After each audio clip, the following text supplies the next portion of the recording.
15 ఏళ్ళు కింద మొదలుపెట్టిన ప్రక్రియ.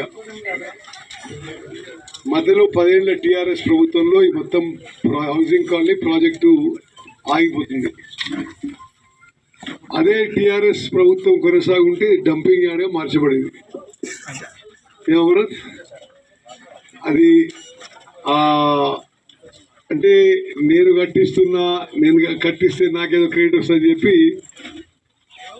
ఒక తప్పుడు ఆలోచనతో ఈ ప్రజలు ఈ ప్రాజెక్టు వదిలేసిండ్రు.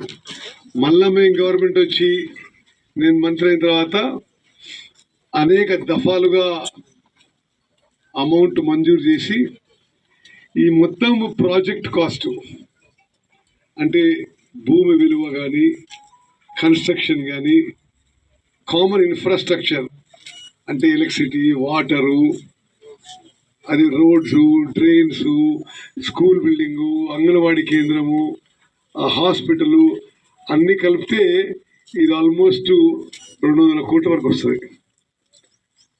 ఇక్కడ 2160 సింగిల్ రూమ్ ఒకటే రూమ్ ఫ్లాట్ కడుతున్నాము. అయితే లబ్ధిదారులకి ఇది పూర్తయినాక అంటే land cost common area cost construction